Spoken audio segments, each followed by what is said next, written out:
I'd like to tell you about the strangest secret in the world.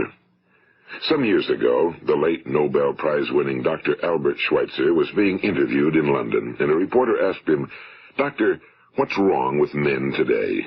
And the great doctor was silent a moment, and then he said, "Men simply don't think." It's about this that I want to talk with you.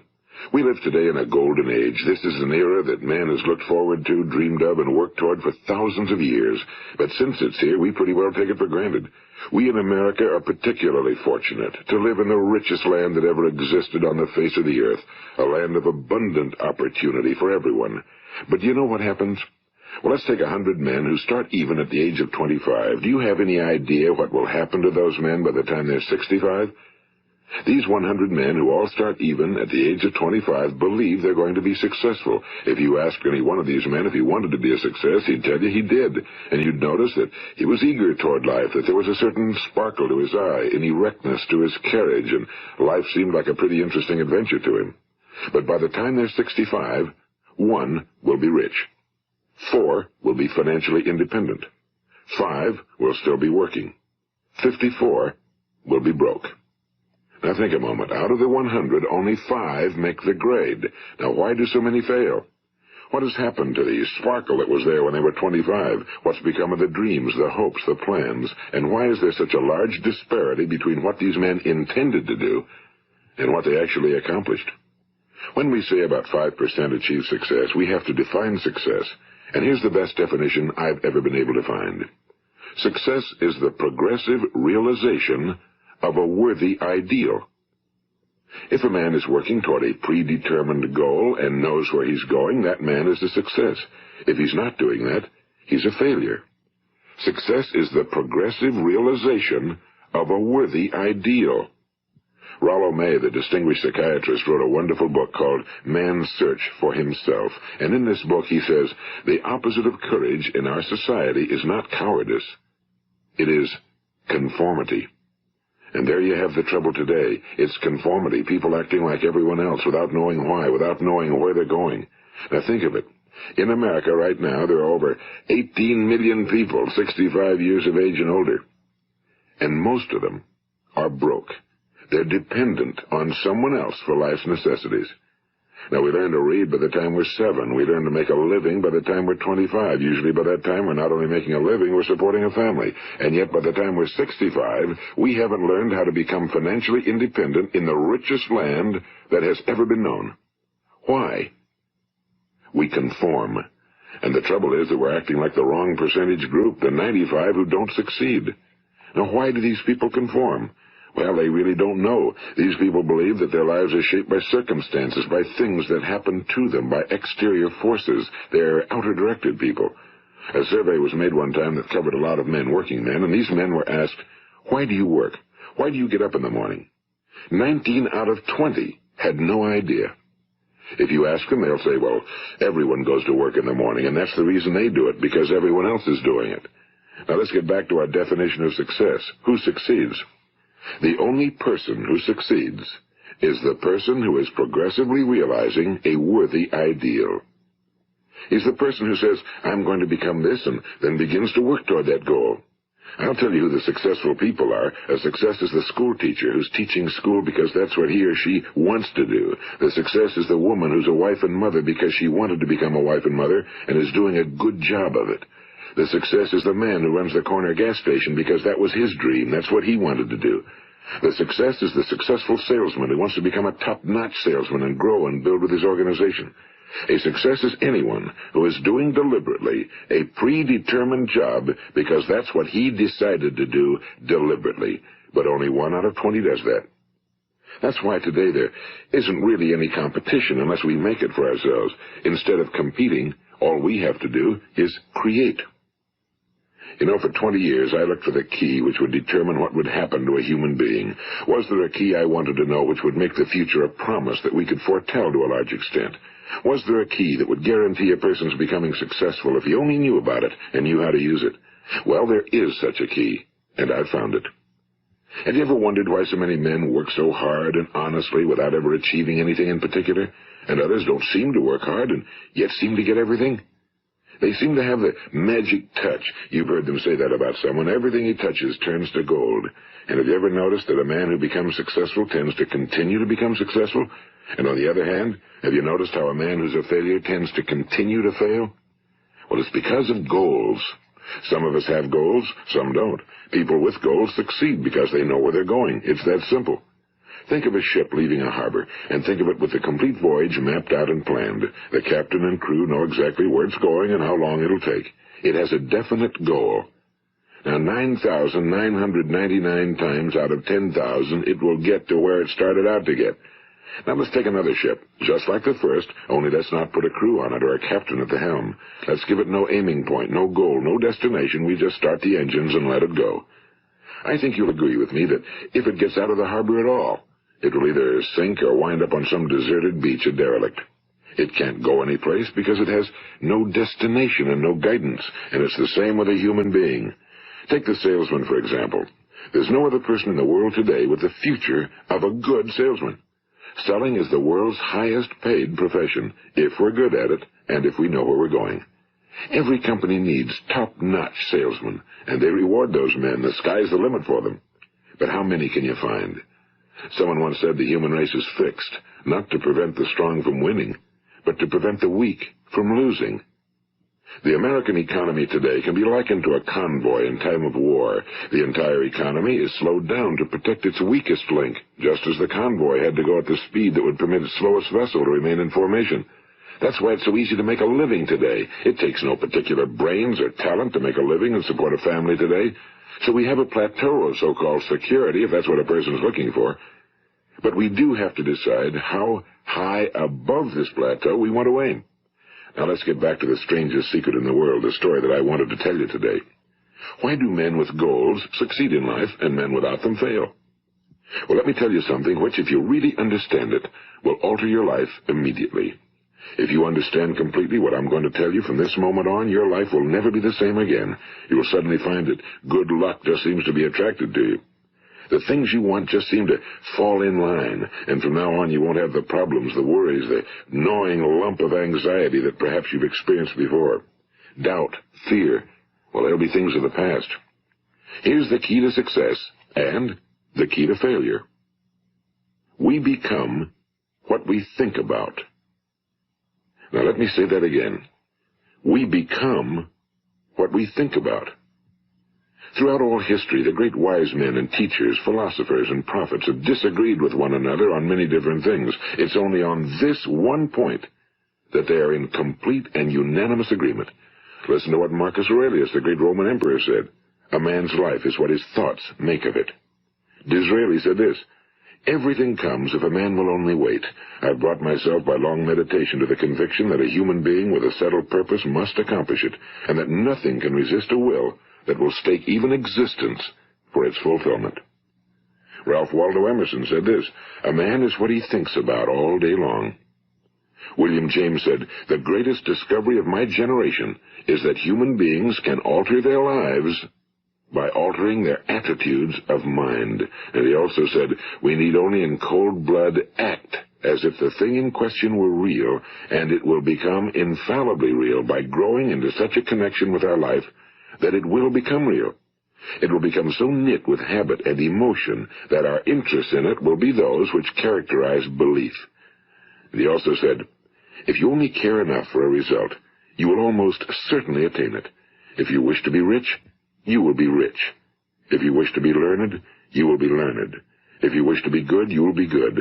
Only you must then really wish these things and wish them exclusively, and not wish at the same time 100 other incompatible things just as strongly. In the Bible, you read in Mark 9:23, if thou canst believe, all things are possible to him that believeth. My old friend Dr. Norman Vincent Peale put it this way, this is one of the greatest laws in the universe. Fervently do I wish I had discovered it as a very young man. It dawned upon me much later in life, and I found it to be one of the greatest, if not my greatest discovery outside of my relationship to God. The great law, briefly and simply stated, is that if you think in negative terms, you will get negative results. If you think in positive terms, you will achieve positive results. That is the simple fact, he went on to say, which is at the basis of an astonishing law of prosperity and success. In 3 words, believe and succeed. William Shakespeare put it this way: our doubts are traitors and make us lose the good we oft might win by fearing to attempt.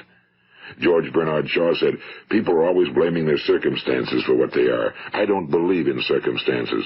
The people who get on in this world are the people who get up and look for the circumstances they want, and if they can't find them, make them. Well, it's pretty apparent, isn't it? And every person who discovered this for a while believed that he was the first one to work it out. We become what we think about. Now, it stands to reason that a person who's thinking about a concrete and worthwhile goal is going to reach it, because that's what he's thinking about, and we become what we think about. Conversely, the man who has no goal, who doesn't know where he's going, and whose thoughts must therefore be thoughts of confusion and anxiety and fear and worry, becomes what he thinks about. His life becomes one of frustration and fear and anxiety and worry. And if he thinks about nothing, he becomes nothing. Now, how does it work? Why do we become what we think about? Well, I'll tell you how it works as far as we know. Now, to do this, I want to tell you about a situation that parallels the human mind.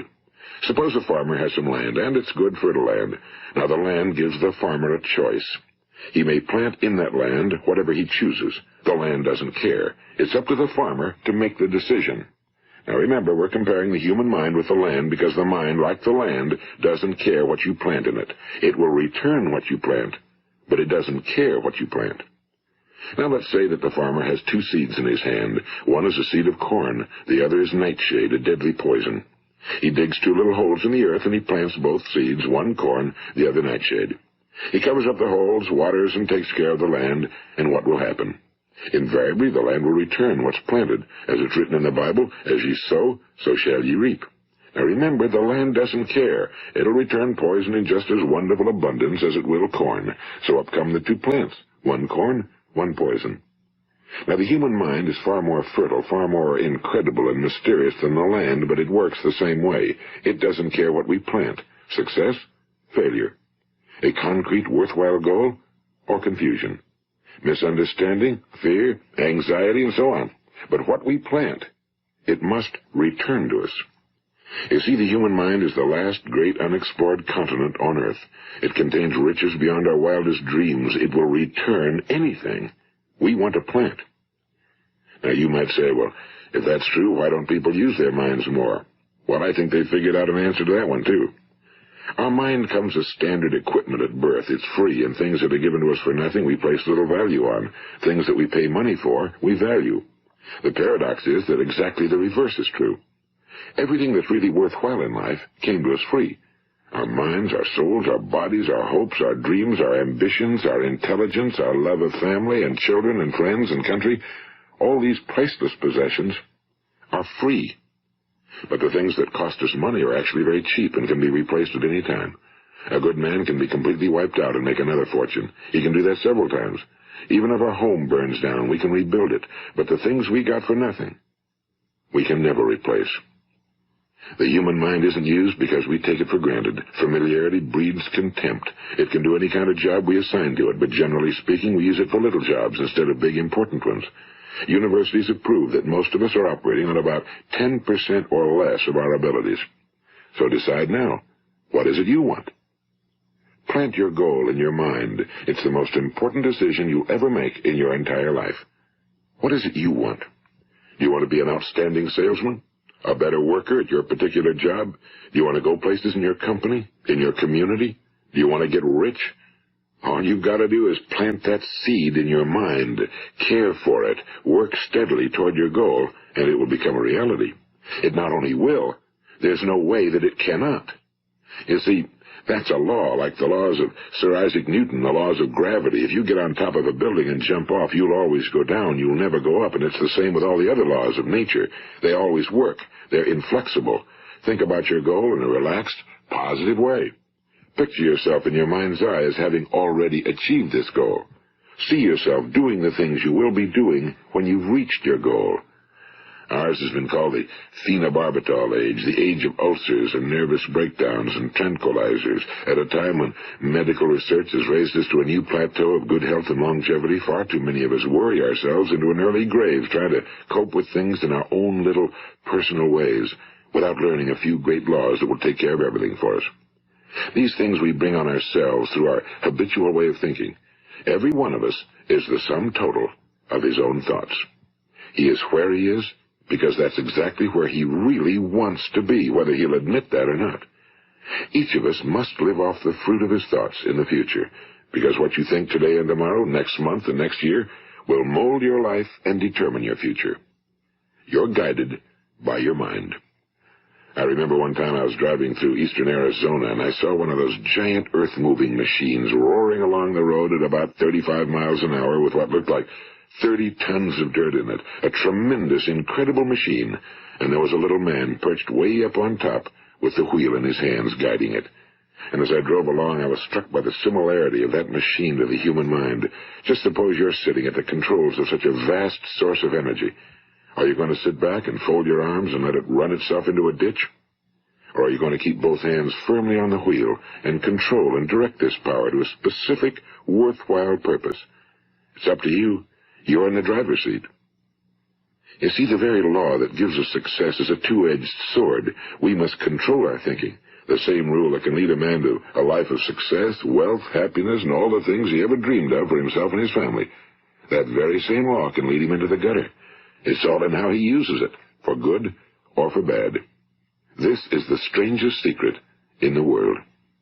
Now, why do I say it's strange, and why do I call it a secret? Actually, it isn't a secret at all. It was first promulgated by some of the earliest wise men, and it appears again and again throughout the Bible, but very few people have learned it, understand it. That's why it's strange, and why for some equally strange reason it virtually remains a secret. I believe that you could go out and walk down the main street of your town and ask one man after another what the secret of success is, and you probably wouldn't run into one man in a month who could tell you. Now, this information is enormously valuable to us if we really understand it and apply it. It's valuable to us not only for our own lives, but the lives of those around us, our families, employees, associates, and friends. Life should be an exciting adventure. It should never be a bore. A man should live fully, be alive. He should be glad to get out of bed in the morning. He should be doing a job he likes to do because he does it well. One time I heard Grove Patterson, the great late editor-in-chief of the Toledo Daily Blade, make a speech, and as he concluded his speech, he said something I've never forgotten. He said, "My years in the newspaper business have convinced me of several things. Among them, that people are basically good, and that we came from someplace, and we're going someplace. So we should make our time here an exciting adventure. The architect of the universe didn't build a stairway leading nowhere." And the greatest teacher of all, the carpenter from the plains of Galilee, gave us the secret time and time again. As ye believe, so shall it be done unto you. I've explained the strangest secret in the world and how it works. Now, on this side, I want to explain how you can prove to yourself the enormous returns possible in your own life by putting this secret to a practical test. I want you to make a test that will last 30 days. It isn't going to be easy, but if you'll give it a good try, it will completely change your life for the better. Now, back in the 17th century, Sir Isaac Newton, the English mathematician and natural philosopher, gave us some natural laws of physics which apply as much to human beings as they do to the movement of bodies in the universe. And one of these laws is that for every action, there is an equal and opposite reaction. Simply stated, as it applies to you and me, it means we can achieve nothing without paying the price. The results of your 30-day experiment will be in direct proportion to the effort you put forth. To be a doctor, you must pay the price of long years of difficult study. To be successful in selling, and remember that each of us succeeds to the extent of his ability to sell. Selling our families on our ideas, selling education in schools, selling our children on the advantages of living the good and honest life, selling our associates and employees on the importance of being exceptional people. To, of course, the profession of selling itself. But to be successful in selling our way to the good life, we must be willing to pay the price. Now, what is that price? Well, it's many things. First, it's understanding emotionally, as well as intellectually, that we literally become what we think about, that we must control our thoughts if we're to control our lives. It's understanding fully that as ye sow, so shall ye reap. Second, it's cutting away all fetters from the mind and permitting it to soar as it was divinely designed to do. It's the realization that your limitations are self-imposed and that the opportunities for you today are enormous beyond belief. It's rising above narrow-minded pettiness and prejudice. And third, it's using all your courage to force yourself to think positively on your own problem, to set a definite and clearly defined goal for yourself, to let your marvelous mind think about your goal from all possible angles, to let your imagination speculate freely upon many different possible solutions, to refuse to believe that there are any circumstances sufficiently strong to defeat you in the accomplishment of your purpose, to act promptly and decisively when your course is clear, and to keep constantly aware of the fact that you are, at this moment, standing in the middle of your own acres of diamonds, as Russell Conwell used to point out. And fourth, save at least 10% of every dollar you earn. It's also remembering that no matter what your present job, it has enormous possibilities, if you're willing to pay the price. Now let's just go over the important points in the price each of us must pay to achieve the wonderful life that can be ours. It is, of course, worth any price. 1. You will become what you think about. 2. Remember the word imagination and let your mind begin to soar. 3. Courage. Concentrate on your goal every day. 4. Save 10% of what you earn. And 5. Action. Ideas are worthless unless we act on them. Now, I'll try to outline the 30-day test I want you to make. Keep in mind that you have nothing to lose by making this test and everything you could possibly want to gain. There are 2 things that may be said of everyone. Each of us wants something, and each of us is afraid of something. I want you to write on a card what it is you want more than anything else. It may be more money. Perhaps you'd like to double your income or make a specific amount of money. It may be a beautiful home. It may be success at your job. It may be a particular position in life. It could be a more harmonious family. Each of us wants something. Now write down on your card specifically what it is you want. Make sure it's a single goal and clearly defined. You needn't show it to anyone, but carry it with you so that you can look at it several times a day. Think about it in a cheerful, relaxed, positive way each morning when you get up, and immediately you have something to work for, something to get out of bed for, something to live for. Look at it every chance you get during the day and just before going to bed at night. And as you look at it, remember that you must become what you think about, and since you're thinking about your goal, you realize that soon it will be yours. In fact, it's yours really the moment you write it down and begin to think about it. Look at the abundance all around you as you go about your daily business. You have as much right to this abundance as any other living creature. It's yours for the asking. Now we come to the difficult part. Difficult because it means the formation of what is probably a brand new habit, and new habits are not easily formed. Once formed, however, it will follow you for the rest of your life. Stop thinking about what it is you fear. Each time a fearful or negative thought comes into your consciousness, replace it with a mental picture of your positive and worthwhile goal. And there will come times when you'll feel like giving up. It's easier for a human being to think negatively than positively. That's why only 5% are successful. You must begin now to place yourself in that group. For 30 days, you must take control of your mind. It will think about only what you permit it to think about. Each day for this 30-day test, do more than you have to do. In addition to maintaining a cheerful, positive outlook, give of yourself more than you've ever done before. Do this knowing that your returns in life must be in direct proportion to what you give. The moment you decide on a goal to work toward, you're immediately a successful person. You are then in that rare and successful category of people who know where they're going. Out of every 100 people, you belong to the top 5.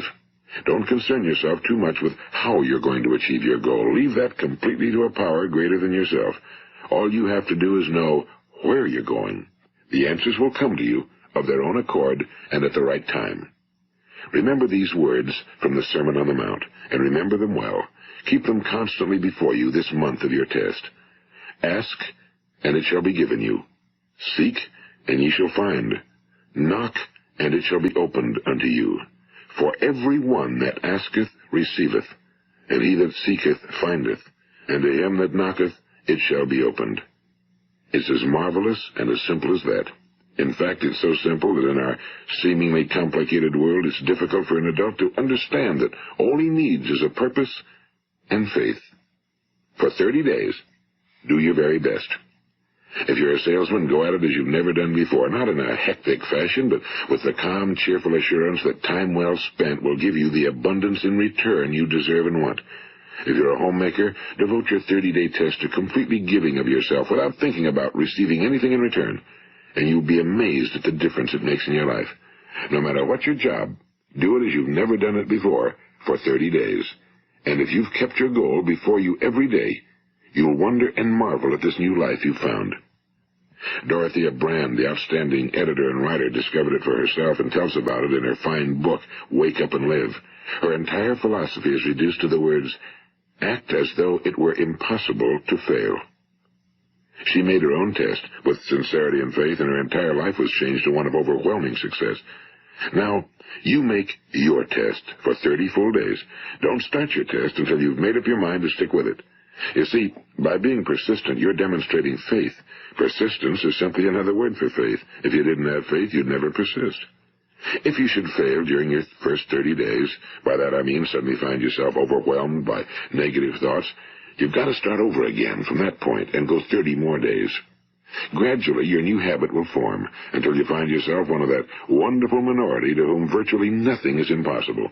And don't forget the card. It's vitally important as you begin this new way of living. On one side of the card, write your goal, whatever it may be. On the other side, write the words we've quoted from the Sermon on the Mount. Ask, and it shall be given you. Seek, and ye shall find. Knock, and it shall be opened unto you. Nothing great was ever accomplished without inspiration. See that during these crucial first 30 days, your own inspiration is kept at a peak. And above all, don't worry. Worry brings fear, and fear is crippling. The only thing that can cause you to worry during your test is trying to do it all yourself. Know that all you have to do is hold your goal before you. Everything else will take care of itself. Remember also to keep calm and cheerful. Don't let petty things annoy you and get you off course. Now, since making this test is difficult, some will say, why should I bother? Well, look at the alternative. No one wants to be a failure. No one really wants to be a mediocre individual. No one wants a life constantly filled with worry and fear and frustration. Therefore, remember that you must reap that which you sow. If you sow negative thoughts, your life will be filled with negative things. If you sow positive thoughts, your life will be cheerful, successful, and positive. Now, gradually, you will have a tendency to forget what you've heard on this recording. Play it often. Keep reminding yourself of what you must do to form this new habit. Gather your whole family around at regular intervals and listen to what's been said here. You know, most men will tell you that they want to make money without understanding the law.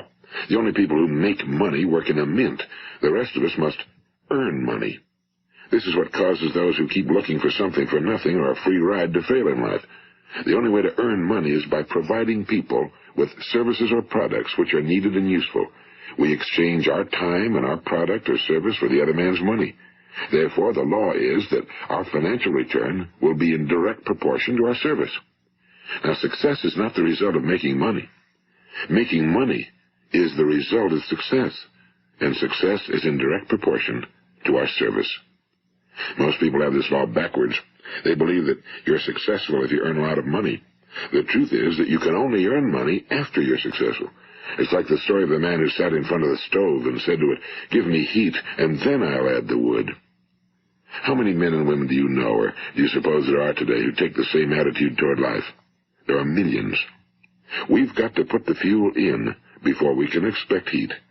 Likewise, we've got to be of service first before we can expect money. Don't concern yourself with the money. Be of service, build, work, dream, create. Do this, and you'll find there's no limit to the prosperity and abundance that will come to you. Prosperity, you know, is founded upon a law of mutual exchange. Any person who contributes to prosperity must prosper in turn himself. Sometimes the return will not come from those you serve, but it must come to you from someplace, because that's the law. For every action, there is an equal and opposite reaction. As you go daily through your 30-day test period, remember that your success will always be measured by the quality and quantity of service you render, and money is a yardstick for measuring this service. No man can get rich himself unless he enriches others. Now, there are no exceptions to a law. You can drive down any street in America and from your car estimate the service that's being rendered by the people living on that street. Had you ever thought of this yardstick before? It's interesting. Some, like ministers and priests and other devoted people, measure their returns in the realm of the spiritual, but again, their returns are equal to their service. Once this law is fully understood, any thinking person can tell his own fortune. If he wants more, he must be of more service to those from whom he receives his return. If he wants less, he has only to reduce his service. This is the price you must pay for what you want.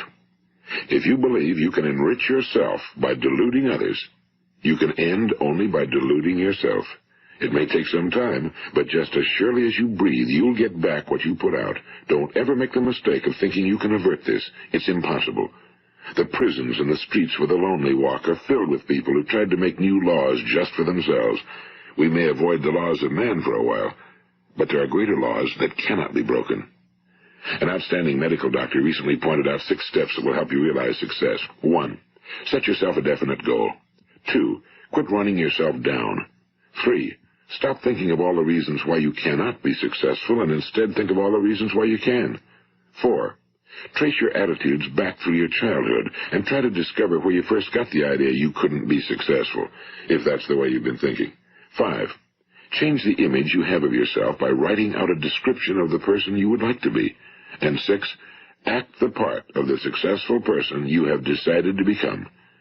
The doctor who wrote those words is a noted West Coast psychiatrist, Dr. David Harold Fink. Do what the experts since the dawn of recorded history have told you must do. Pay the price by becoming the person you want to become. It's not nearly as difficult as living unsuccessfully. Make your 30-day test, then repeat it again, and each time it will become more a part of you until you'll wonder how you could ever have lived any other way. Live this new way, and the floodgates of abundance will open and pour over you more riches than you may have dreamed existed. Money? Yes, lots of it. But what's more important, you'll have peace. You'll be in that wonderful minority who lead calm, cheerful, successful lives. Start today. You have nothing to lose, but you have a whole life to win. This is Earl Nightingale, and thank you.